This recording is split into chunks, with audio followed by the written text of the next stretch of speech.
Hi, it is January 3rd, 2024. We're in a brand new year. And we're discussing Nadia, sure it's Nadia Coleman's. I have to quickly, because I was the Counterpart. And we'll talk about, I think I know where the name comes from, but it confounded me at the beginning. So let's, yeah, I know the whole thing. Yeah, I know. But let's see what she looks like, and I'll tell you a little bit about her and so on and so forth. Here she is.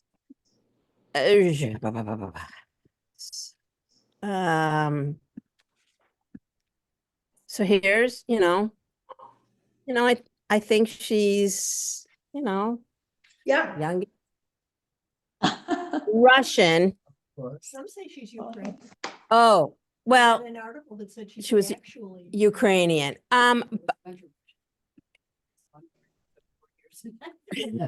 Ellen said there was a lot of Russian in there. She took 4 years in high school and didn't. I don't have to say, but she didn't understand one word. Well, and I do think that cultural difference made for some of this. Anyway, and there's a lot about her. She's done other artsy things, and but anyway, let's see what we can find out about her. As a child, she emigrated with her family from the former Soviet Union, so that could be the Ukraine, and grew up in Stamford, Connecticut, a town locally famous for once having had the second largest mall in the country. Her short stories have appeared in publications both large and small. So she has a book out, The Cosmopolitans, and full transparency, I've read some Russian authors because it's now kind of a genre of Jewish fiction, but I'm always, left. Well, I can't remember. Real loud. There's the guy who is very celebrated, who is a Russian. Oh, Frederick Ove? No. Ova? Solzhenitsyn. No. No, The backpack and that guy. That I remember the names, but I think I first read him in class, and then he's read. I know who she means. Who? Come on, people. Not Steinstein or Shine or something. Oh, God. Okay. Oh, Gary Steingart. Yes. It takes a village. Yeah, I think I've read some of his stuff. Yeah, it's not my favorite, but at least Yeah. I say I like it. Yeah. But some of the other short stories, and I find them hard to get through. So any opening salvos about this? And then yes, Janice. I thought it was an allegory. Yes. About losing yourself to fit in to a new culture. Oh. I mean, first I didn't know what, I thought something Jewish with the nose. Yeah. It was fitting in what you have to give up to fit in. Interesting. Mary. It's a note on the office, because I do always read too. She teaches writing. She teaches short story writing at the time. So Yeah. take her class. And but she's very into, which I don't get her humor, but she's very into how to write humorously. And I'm like, Okay. Never would have gotten that from the story. and one of the things I read, there was like a cartoon. So I think she's trying, some of this is trying to be like, when she is writing. Yeah, when she types the nose in the chair, who's gonna, or whatever. She's trying, but that's not humor that I appreciate. No. I think that's cultural, and I think I missed it. Yeah. The light points. Judy. I too felt it was about immigration and the concept of counterpoint, counterpart could be counterpoint too. But she's an author. I mean, all of us have read really good authors. authors, we've read bad authors, but this author is like taking words and throwing spaghetti onto the, I mean, some of these things don't make sense. Yeah. And I assume that she writes in English because, she's been here for a long time. When you study text, you can look at it, and the word they give is pardes. Pshat, which is just the reading of it, remez, secret, drash, the meaning, and sod, secret. So the parshat of it for me was, oh, he's dreaming. Yeah. And when I said that to myself 3/4 of the way through, I felt better because I felt that I could understand it. Otherwise, I felt, I kept thinking, what is this? What is this? What is this? I did imagine the nose with a little 2 hands, the feet. Lynn and then Susan. Okay, I have a couple things to say. The first time around, this reminded me of the theater of the absurd. And I thought, oh my God, this is so absurd. I can't even deal with this. Then I read it the second time. And I went back to the title, Counterpart. And I looked up counterpart. And counterpart, in essence, means two of a kind. So I'm thinking Alexei is his nose. And so in the first paragraph, when they talk about all the roles that he has in his life, he's this, he's that, he's this, he's that. He is his bulbous nose. That's one of his roles. And notice bulbous. That is very important because bulbous is predominant in his mind as to what his identity is. And we all know, even if you saw Maestro, that nose they had to recreate for Leonard Bernstein. So to me, the story is about, and I put dream on here as well, Vanessa, but I think dreams, if we think about Freud, are projections of our reality. And I think what he is, and you see how he is bullied throughout the story, even by his family, and the anti-Semitism. So he wants that nose gone. He does not want that part of his identity. So all these things are absurd.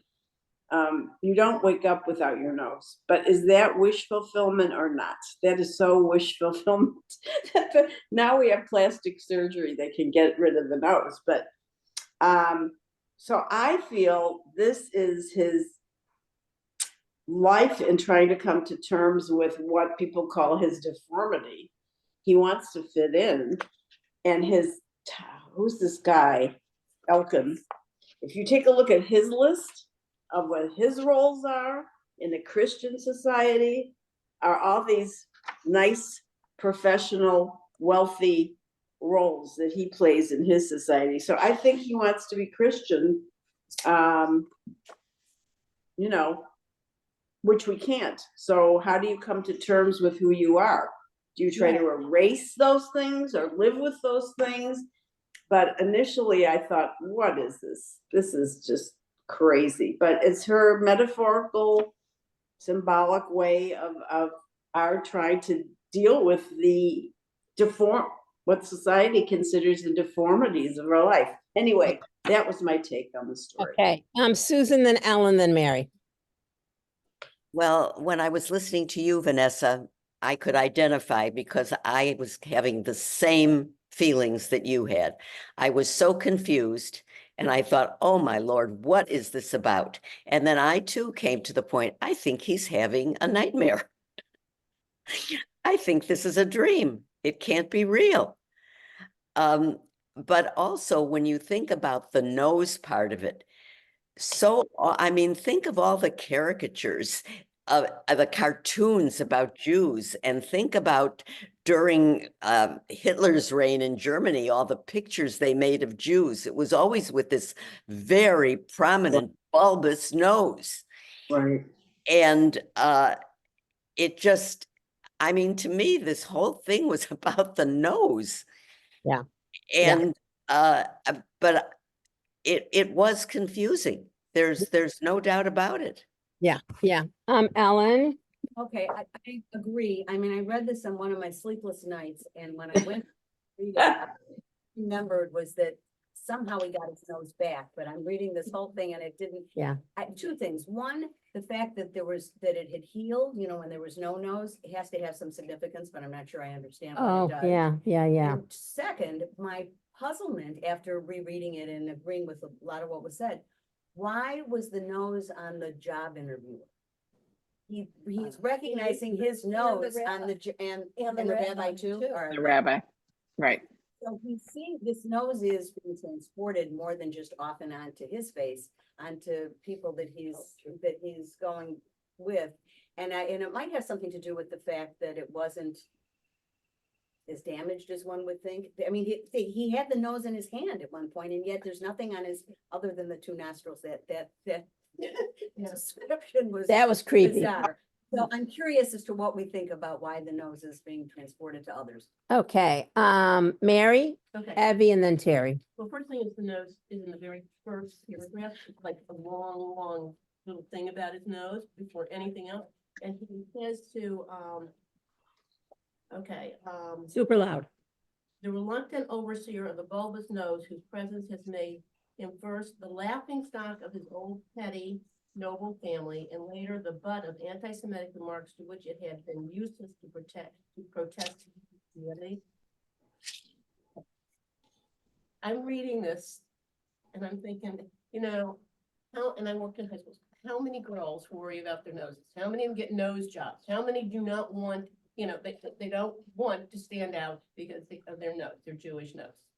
I think it is something culturally that we instill, and if you look at where plastic surgeons are, they're all over the North Shore. I mean, Except it's that, it's yeah. a big deal. Right. And In 2023, it's not as de rigueur as it was. when my Yes, My and, daughter and was the height before of it. that, My daughter was the height of it. In fact, she interviewed Yes. all her friends about, yeah, you know, should she get a nose job? And Right. Who did theirs? And right. there was a whole, but the other part of the thing is that it goes back to, I'm reading this and my husband and I went, and this is when we were just married. Okay? And we went out to dinner and the waitress walked up to Rick and said, "Oh my God, you have the face of Israel." He has a big nose. My husband is not a small, but he has a very Jewish nose, which is fine. Yeah, I like it. But he has people. What type of restaurant? Just stop? It was a famous, you would know it. I can't think of the name of it. It was someplace you'd know. Okay, It's, you know, it was a neighborhood, but it wasn't a neighborhood restaurant type of place. We went on a Sunday night, whatever. But I think that that's part of it, is that culturally, when we think of people who are Jewish, if you look at if I'm watching somebody that might or might not have a Jewish name, this is terrible, I look at the face and go, well. Maybe. Which is stupid, but that has been ingrained in our culture, and I think it's ingrained in him, and he's in denial of his Judaism. Yeah. Oh, I came from a, yeah, petty but aristocratic stock, Right. The whole nose, and now no one believes I'm Christian, and no one believes, that's the first thing. The second thing is, that bothered me the most, is that he has no agency, he makes no decisions, he has no, it's just like, his nose comes back when his girlfriend tells her husband that she's having an affair. It's never about him doing something positive, he does nothing. Mhm. So then with that, and that really, really bothered me, but maybe that's the immigrant thing, that you have no agency, that you can't do anything, that you're just caught in this, what anybody thinks of you or wants you to do. or Yeah. Somebody fires him and doesn't even really know why. right, I mean, right. It lack of, but anyway, that's my comment. Interesting. Evie, Yeah, I'm just gonna echo really what everybody else was saying. I mean, I certainly struggled with it. I said, why am I reading this? It doesn't make sense to me. Back to back with another story that I'm reading that also doesn't make sense to me. Go ahead, which is that golem water, which whatever. But I think that it was I think so many dreams, from what I've read, relate to body parts, and this was certainly one of his. And then I was playing with the idea of is it the synonym, the homonym between nose and nose? And yeah, understanding a little bit more about himself with the nose with the K. Yes, So I knowledge. felt that it was something where he was really kind of struggling, you know, who am I and how important is this nose part? But I think what really struck me was when he felt it and it wasn't there, when everything was kind of completely flat. And I think sometimes, you know, people will wake up out of a dream, if it's about an appendage or some other body part that maybe is missing, or maybe you're not feeling, and you know, is everything all there? So but I very much thought it was a dream that he was struggling Interesting. with. I don't think I have had a dream. My last one was I was at a board meeting, but I don't usually dream about appendages. Okay, Terry, then Alice. Then maybe it wasn't an issue for you. Okay. Well, when I first raised my hand, I wanted to bring up what was brought up since then about why the person at the interview was a nose. Because if we think of it as like a Jewish symbol, why was this person, who I don't think was Jewish, why was he a nose? That was confusing to me. The other piece of it is that we know that the reason why he came to this country is because Todd Elkin said to him in Russian, "I can help you." He brought him. So he got him out. And then he has an affair with his wife. So that was kind of like, I don't know what to do with it exactly. And at some point I wondered, well, does he know? And then we find out that he finds out. We don't know if he had known for a long time or he suddenly found out, but they have this huge fight. So there's so many pieces of it. And I agree with you. The only way I could get through it was thinking it was a dream, because I thought it was a very, very bizarre story. Although just from, yeah. you do nose things out. Like, you know, you nose to it and you nose. All right, Alice. Yeah, I agree with what everybody's been saying, but then I think I'm wanting to take it to a different level. Besides the nose and Judaism, all that, of just identity and what an immigrant goes through. Like, what is their identity, and how do they fit in but still keep what was important to them? And I think for me, the last paragraph really kind of tied things together, you know, on the last page, obviously. Aren't immigrants like horses? Don't we need blinders to move? What's a professorship? What's a piano? What's a daughter compared to our desire to just get out? So really, these people from the Ukraine or from Russia, you know, the former Soviet Union, all they wanted was to get out. But then once they get out, what's left of what was important to them? And how do they reclaim what was important to them? Judy said that's the counterpart. Janice? The nose being the interviewer, I thought it was self-judging. Interesting. I didn't hear that. She thought the nose being the interviewer was self-judging. And the other thing that I want to say about immigrants is this. A very good friend of mine who speaks fluent Hebrew, much, much, much better than mine. Her daughter immigrated to Israel. And she's thought about, you know, should I follow her to Israel? And we were talking once because the daughter has friends whose parents have moved to Israel. Oh. And the daughter made Aliyah when she was much younger, you know, I mean, in her, you know, 20s. And, you know, my girlfriend said to me, even though my Hebrew's good, how do I pay the electric bill? How do all these little things that you have to do as a citizen, whether it is to pay bills, go to the hospital, get insurance, to learn and of course they have a whole different healthcare system there and so on and so forth. So I never mind getting friends and getting, we have friends, some, from high school, from this, from that. And so we don't realize, and look what an important job our refugee committee does. Mhm. Because I think they do teach our people how to pay the electric bill, the rent, the this, the that. But it's got to be overwhelming. Never mind going to a restaurant where all the words are different because, what's a casserole, stuff like that. So, the poor nose is trying to find out. Lynn. When I taught a class on diversity, the younger generation was trying to throw off their cultural ties.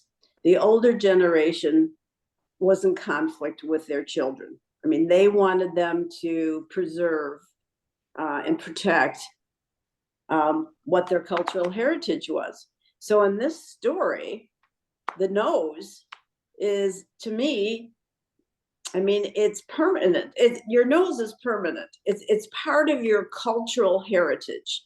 So if we think of it that way, you can't get rid of your nose unless you go through plastic surgery, which we're not going to talk about. But No.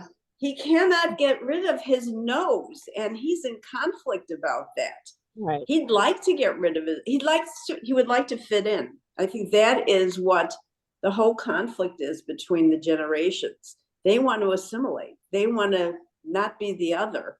And he's having trouble he wants to be accepted. Acceptance is huge in all of us.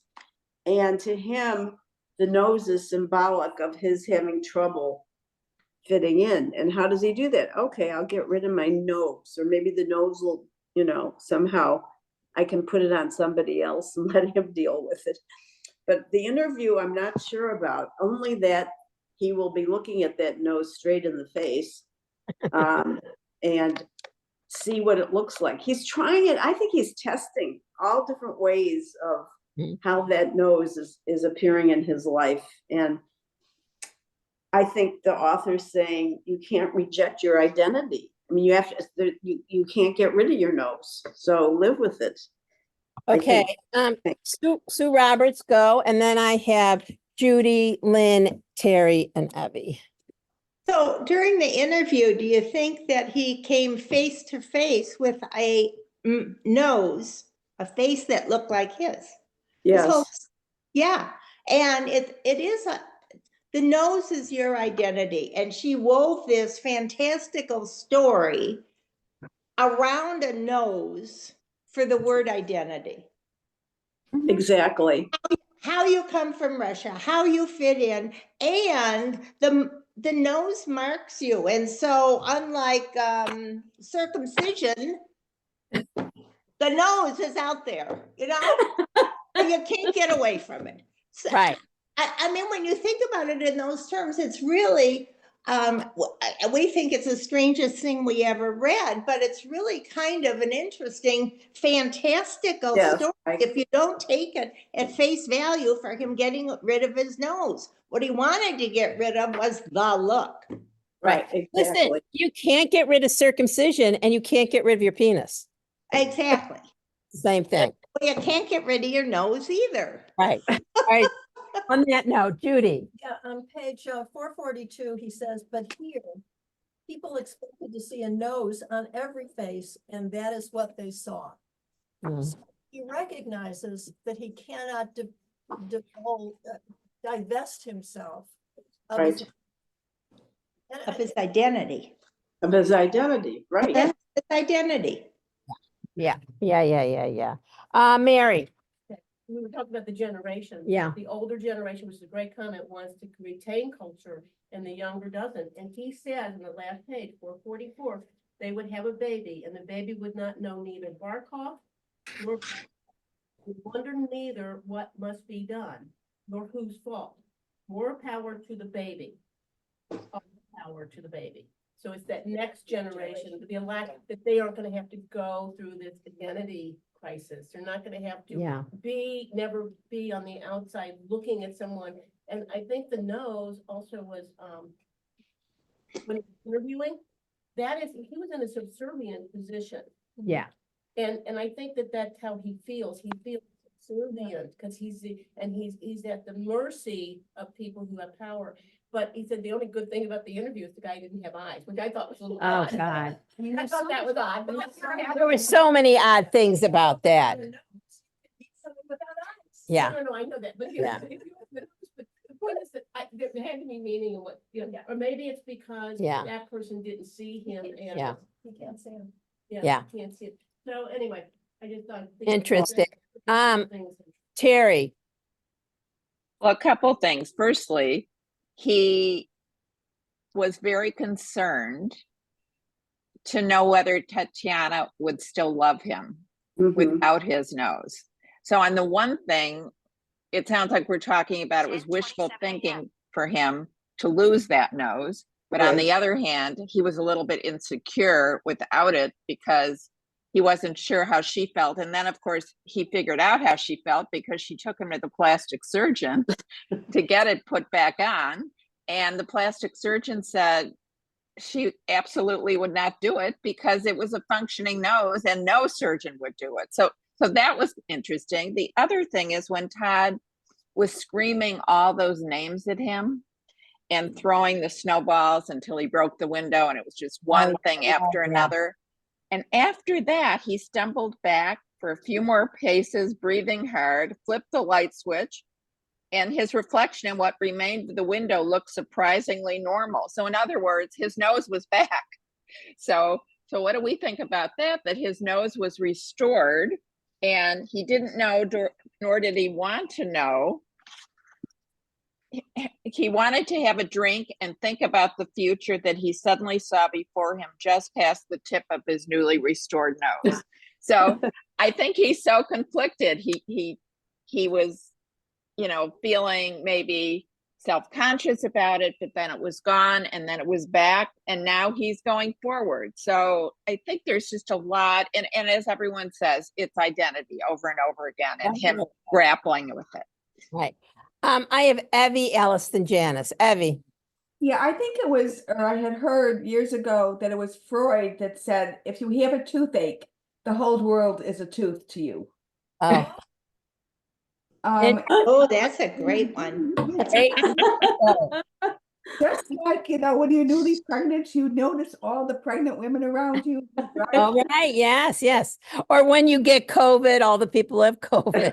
Right. But I think that maybe at the end of what we think is maybe his dream was his resolution that, okay, I have this nose, but maybe not everybody is seeing it. Just like I not to personal, well, whatever. I think sometimes we have an issue that we think is so paramount, but the other people don't really see it. They say, oh, well, that's what it is, and not make a big deal. But when it's your issue, it's paramount, just like the bulbous nose. I think you're absolutely right. I have Alice, Janice, then Ellen. Yeah, this is not really so much about the meaning of the story, but I found a lot of it very humorous. When on page 434, there's two things that I really was laughing out loud when I was reading it. One was when he's translating that book, which featured the adventures of a time-traveling Southern hero with a husband in one century and a lover in another. The husband was a civil. It wasn't called Gone with the Wind. Gone with, right. I mean, it's hysterical. And then when Tatiana is talking to him about, had said, wait, sex in the water. Tatiana had said was like sex on cocaine, and Alexei had never tried either one. What a linty boiled chicken life he'd had now, never even invited to a single one of the famous geology department orgies back in Leningrad. I mean, I thought she brought in all this humor into it, which I appreciated. It was kind of like a break from the parts that I really did have trouble, navigating. So Gone with Tesseract, not Gone with the Wind. I mean, that's right. Okay, I got to write this down. Ellen, Evie, and then Lynn.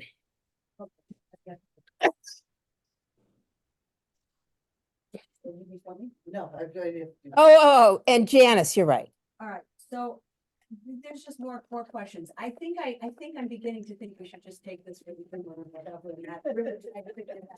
But there's a child, the very first paragraph of the story talks about his 10-year-old, I think, daughter, and that he never goes back to. He's left a 10-year-old, he doesn't talk about a wife, but he's left a 10-year-old daughter we don't know anything about, which is never explained, I don't think. I think I'm coming, he's leaving teaching for a sales job, and that's the nose is on the sales job interviewer. And I guess, I don't know, I mean, all the things that have been said, I guess I can accept. It's just, he's totally insecure. So I think that maybe you just accept it as an exploration of himself through dreaming or whatever you want to say. And he does resolve at the end. He thinks he's going to be with Tatiana. They're going to have another child, the whole thing. I don't know. I mean, the author brings up a lot of stuff, but I don't think it's a resolve. I think you have to figure it, whatever it means to you. Yeah, agreed. Janice. I thought this in some respects is a very United States Ashkenazi Jews. Oh, story. interesting. Because when I couldn't hear. It's a Jewish Ashkenazi American story. Because, Loud. yeah, okay. Because here I could look at people very usually identify Jews. I'm on vacation, I pick out Jews. Israel. I had a Jewish guy. I said, "They Jewish?" And he kept saying, "Everybody's Jewish." Nobody looked Jewish to me. Interesting. So in America, it's a whole different thing because of the Ashkenazi most, of course, the part of it. Yeah. But I was a loss in Israel. Yeah. Interesting. So for him, Interesting. yeah, so for him, it's America, it's Ashkenazi. Yeah. It's recognized. Right. So interesting. When my dad was in Israel, he kept saying, even the beggars are poor. Like it made him want to give them, even the beggars are Jewish. The bus driver, Jewish. Everyone's Jewish. Amazing. Right. Evie, and then Lynn. I was trying to look for a quote and I couldn't find it because I have a different device here. There was some kind of a play on words with the name of or I saw it as a play on words of the university that he got the job at, and I can't remember was it Plain Son? Pain. Pain. Okay, yes, I saw. But the other thing that was occurring to me as we were listening to this is, what's the first thing we do when we look at this, when we read any of our stories? We want to know the background. It's important to us to know where were they from, can we relate, and so on and so forth. So I think, that's the flip side of that here's his story, but what's our story in this too? How are we seeing it? Yeah. I agree. Lynn. Jonathan Swift wrote a treatise called The Modest Proposal. I'm not sure if you are familiar with it. It's a hugely satirical. Mary Schuster is shaking her head. She's shaking her head. Okay. So shaking her head, yes. The rest of us are shaking our head. All No. right, so this is what the essay proposes, that the country ameliorate poverty in Ireland by butchering the children of the Irish poor and selling them as food to wealthy English landlords. Oh my God. All right, now, this is totally satirical. They're coming up with all these things about how to help the poor. So he comes up with this outrageous, he doesn't believe this.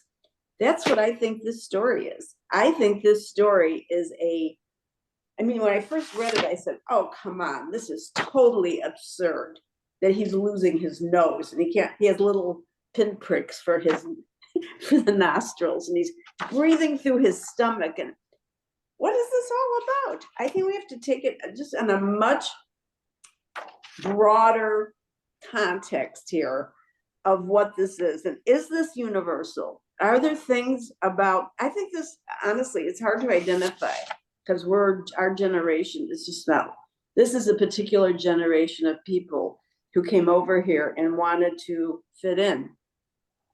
And he thinks his bulbous nose is making, it's not just his bulbous nose, but so what does he do? I think he dreams or hopes or wishes that his bulbous nose would disappear. Yeah. Well, that's ridiculous. So how is he gonna fit in? That's his challenge in life. How do you fit in without cutting off your nose to spite your face?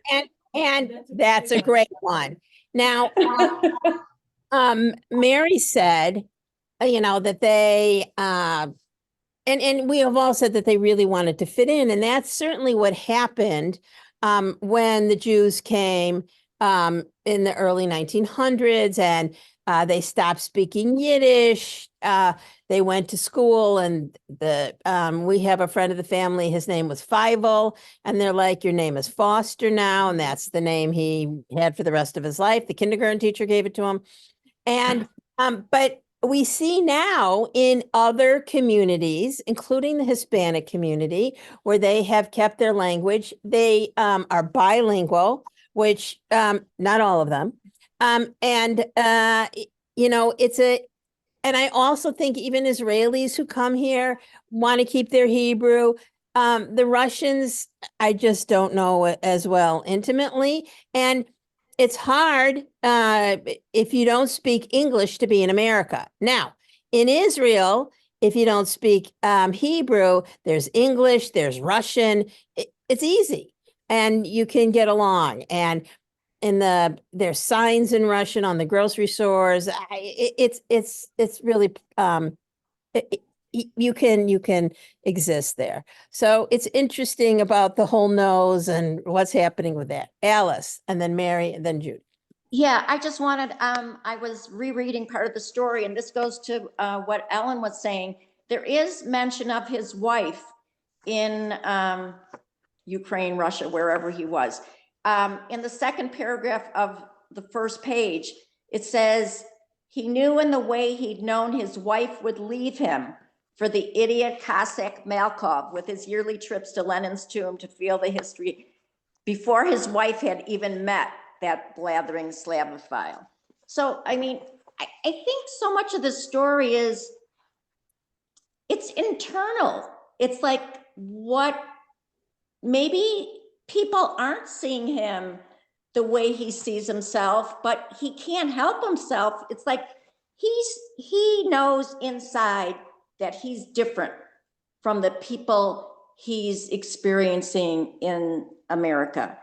And he's trying to, figure out how does he keep, I think, some of his identity, but also fit in. And it's not an easy thing to do.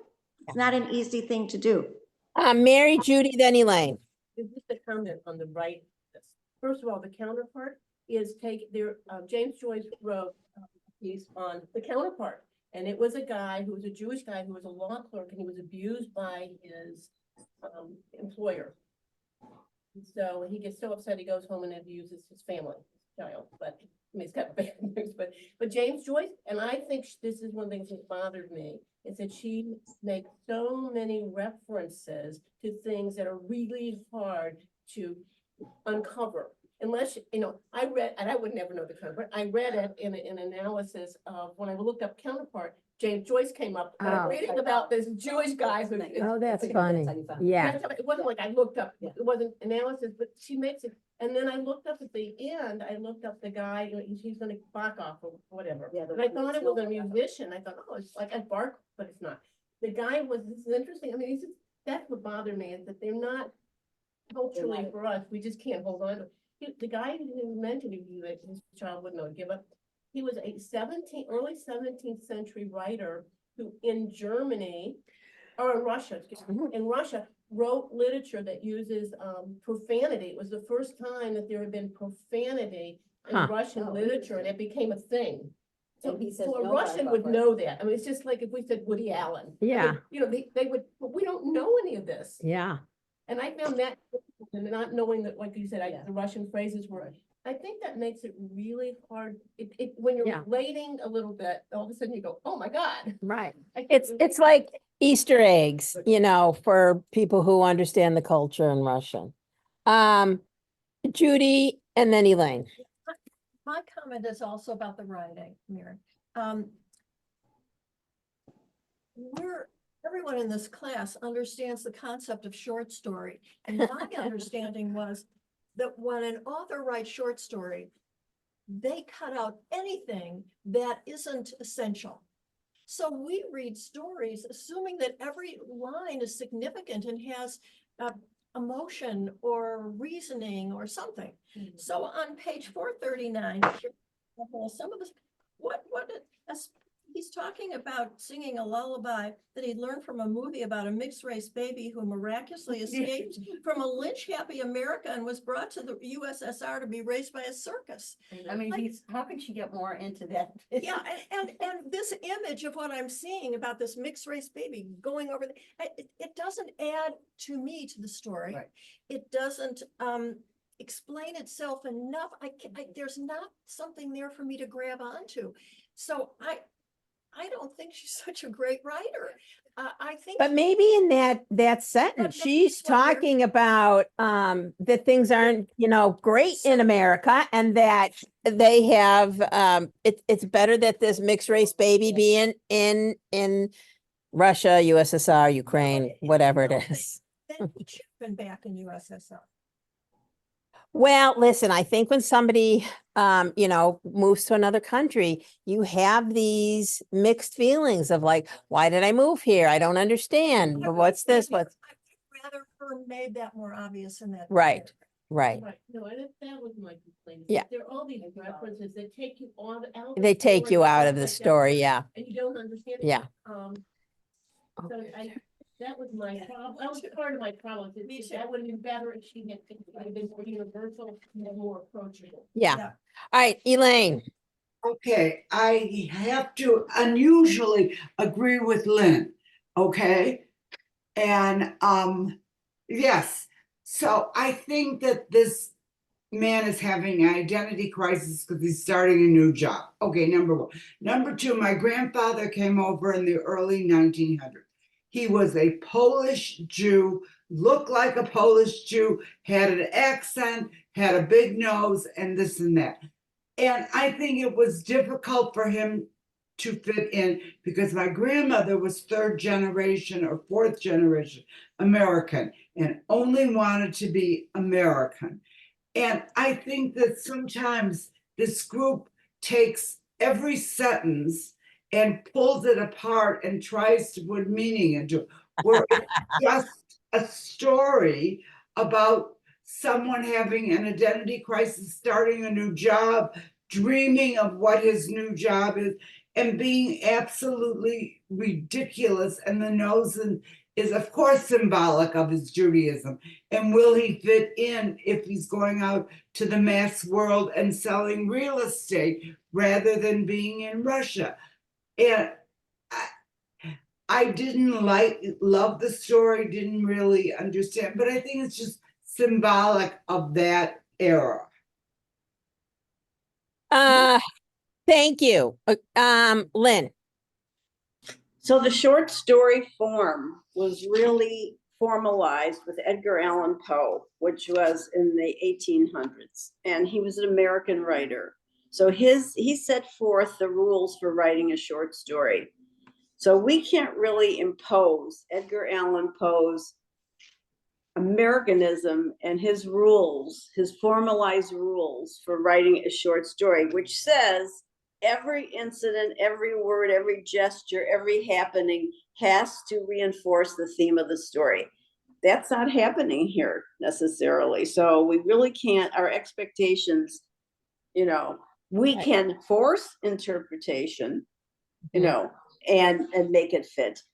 But I think she's experimental. I mean, I think I didn't appreciate it the first writing, but I think Alice's point about the humor, she incorporates that. There are modern playwrights who will take a organ and personify it, so Vagina monologues. Exactly. So this is not an easy story. It isn't. And I think all the comments were terrific. I agree with you. And I think when we take, whether it be an Israeli writer, but especially Russian writers, I find them to be, I find Russians in general to be secretive. And over the years, when my kids were growing up, I had 2 or 3 Russian nannies, and they never wanted me to know where they lived. Like I took them home every night and they dropped me at this corner, and I think that comes from the KGB keeping such, finding everyone. They don't want to be a part of a list. They don't. And so all these cultural things I have accumulated because I've worked with them these many years because, being in the synagogue business and the different, it's not Aliyah come here, but the different, surges of Russian immigration here. And it's just I just find Russian authors just that more difficult to read. And going back to the whole thing of looking at it, and Elaine said, like a text, but if you look at it like Torah text, sometimes there is multiple meanings of it, the pshat, just what it said, the drash, what's behind it. I mean, I do think that some of it, and even like the secret part, as Americans, we may not be able to get. We're going to have to get a Russian person to be part of this group so we can ask them what they think about it. Carrie, did you have your hand up? No. Lynn. So I want to go to Todd Elkin, who is his hero. And that's on 435. Todd Elkin is the one that helped him not assimilate, but had gotten him out, had rented him the garage. This is on 435. Had gotten him his first job. Well, this is a stretch in interpretation too, because Todd Elkin's acts and deeds are the ones that were productive. Oleski cutting off his nose is really not a productive method of solving his problems, which is the funny part of this modest proposal. Okay, why don't you cut off your nose and then you can assimilate, right? So I think he is beginning to realize, I hope, I was hopeful that and somebody said it and I had written it down, that you can't, there's some things that and I think I suggested it, that are permanent about your identity, that you cannot change. And I think he's beginning to realize this, and there are different ways that you can integrate yourself or assimilate or whatever you want to do, and still, and I think Alice said this, I think it's the heart of the story, and still maintain your cultural identity. How do you do it? It's really tough. It's a tough thing. And I think that's why she uses this form. How the author says, how am I going to show the difficulty, the conflicts that an immigrant has in trying to integrate into a society and get rid of his otherness, which you really can't do, but you try. And we have families. We've taken on families in our temple, our synagogue, and they have tried. The first step is for them to get a job, is for them to learn the language, is to become a citizen. So there are things you can do to become part of the society without cutting off your nose. I have Elaine and then Janice. Okay, I have a short remark to make. The first thing when you meet a person is you look at them and you judge them how they look, whether you think you do or not. So that is the most important thing. If you meet someone and they're wearing, say, a habab or something, you immediately a hijab. You immediately assume they're Muslim. If you see someone with a big nose, you immediately assume they're either Eastern European or Jewish or whatever. So that is the first thing that you try to alter before, in order to do what the things Lynn said, to get a job, to get a citizen, to fit in. We all do it, whether you think you do or not. You meet someone and you say, oh, that person looks like a nice person or something. I'm going to disagree with you. I think our generation does it that way. My grandchildren don't. And even No, my, I agree with you. I you know, totally agree. my mother, God love her, at 90, she goes, I got the Northwestern list of physicians. They're all Asian. I go, Mom, that's a generalization. She goes, no, that's a fact. Anyway, so But I think But our that- generation, but I think our generation, no, I agree with you. My grandchildren are totally open and non-judgmental, but I think our generation is much more judgmental. if you Yeah. meet my mom, you can't tell her I told you that story. Okay, all the stories I tell, there's a HIPAA thing. You can't tell anyone. I'm writing a book, Vanessa, and you I'm like. coming to you. Oh, that's right. Janice. Tatiana is a successful man who is Americanized, who helps you forget. What did she say? That was really the mystery. What in the world did she see him to risk for marriage, for unsuccessful, not self-assured man struggling? I From her same culture, though. yeah, but so was her husband. That counts. Yeah. So was her husband. Was he? No, I thought he was American. Okay. No, I don't. He's think from so. Russia? Yeah. No, Who are they talking about? Oh, remember the miracle? Had gotten him out and had rented it in the garage. Right. So is Tatiana's husband Russian or American? I think he's American. Okay, so that's what Tatiana might see in the nose, that he's Russian. Okay, Um, thank you. Mary. So, And then you Ellen. know, we talked about we shouldn't go to tech. I'm an English lit major, so I. Yes, that's okay. Facts. Yeah. Okay, so it wasn't enough for him to be professor of the 19th century American literature. Todd was also a painter, a skier, a sailor. You know, he's living in Stanford, like Connecticut. I mean, the those are all the things the you all do. And American. if you're WASP and you're in Stan, well, you know how to run I mean, there's a sailboat because you're at the ocean. There's like, you know, he probably plays tennis, you know, in the whites, who knows?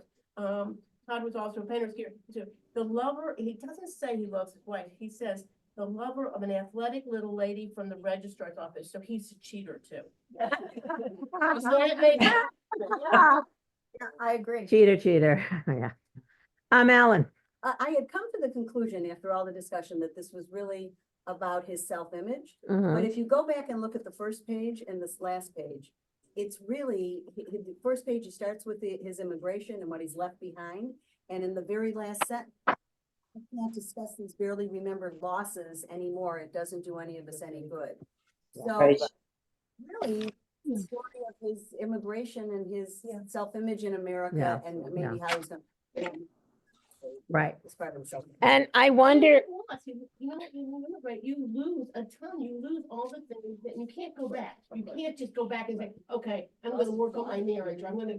Right. Reconnect with my daughter. A Right. Russian can't go back to Russia no, necessarily. no, I don't know. no.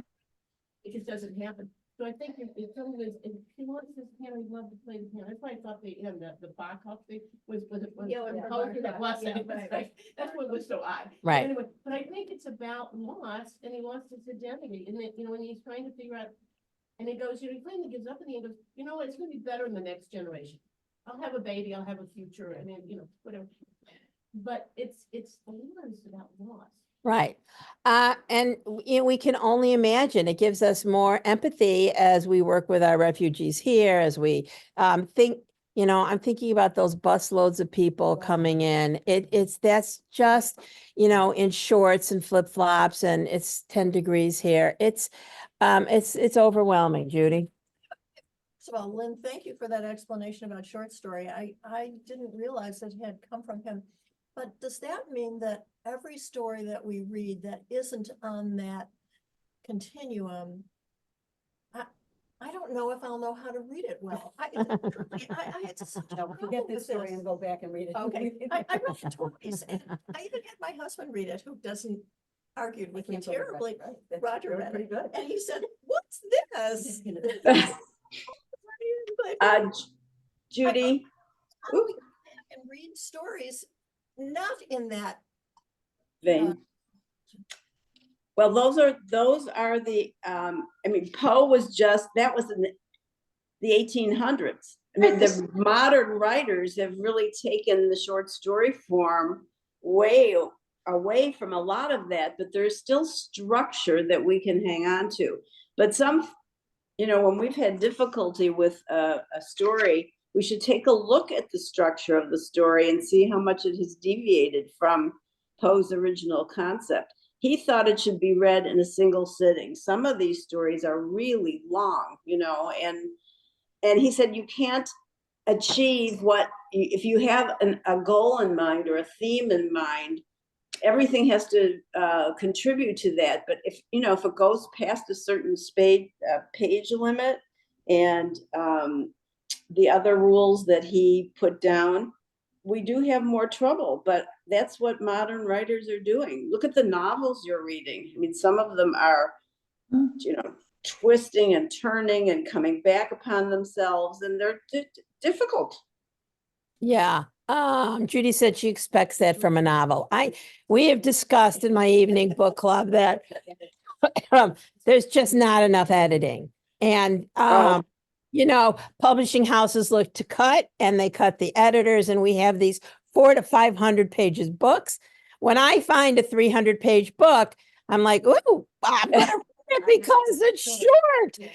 I feel guilty. I like to read, but you know, assigning a 400 to 500-page book every month is you know, it's not nice. Evie. Am I the only one that does not know the rules of what makes a good short story? I mean, if I read something, I'm not looking for, did it follow this format or that format? I want to know, what's the author saying? Am I enjoying it? You know, maybe I'm missing something, but there are a lot of things that, I mean, I didn't really know about these rules, to be honest. So full disclosure.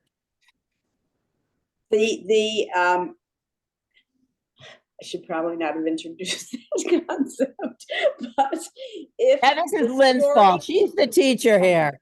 No, and I'm happy to learn that, but all of a sudden I realized how much I don't know. So whatever information you're imparting, I was not Very nice. an English major. Well, you know, that makes us informed readers. So we should decide when we're reading a short story, why did you like it? Vanessa says that all the time, and we don't often go to narrative structure, which is part of the reason we like or don't like a story.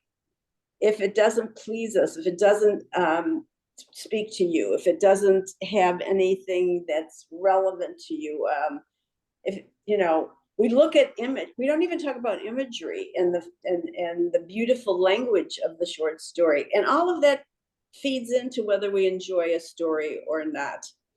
So don't kill yourself that you don't know the rules. Thank you, Lynn. All those things are really well above my pay grade. But Alice said, you know, she thanks everybody for the insights. I always feel like, wow, look what I learned. We meet again in 2 weeks, and we're reading The Pity by Avram Mandel. Yeah, Avner Mandelbaum, Pity. So, I look forward to seeing everyone. We have regular Shabbat. This Sunday we're in person. There's no recordings because royalties. And it's the Readers Theater presenting us with some Shel Silverstein, not but for adults. This is not, it's not for kids. So it's Sunday. 9:30 Lox and Bagels, 10 o'clock program. Oh, nice. All right, Vanessa, I'm going to be away for a while. I'll try to come in, but No, I'm not. I've got, hold on a second. I'm turning this. Go ahead. Go ahead, Lynn. No, I just wanted you to know if I'm not there, it's not because I'm blowing it off. I'm, All right. okay, Well, you know that I record it, so if I don't Right. see you, I'll send it out to you. okay. All okay. right, goodbye, everybody. Happy New Year. Happy New Year. Good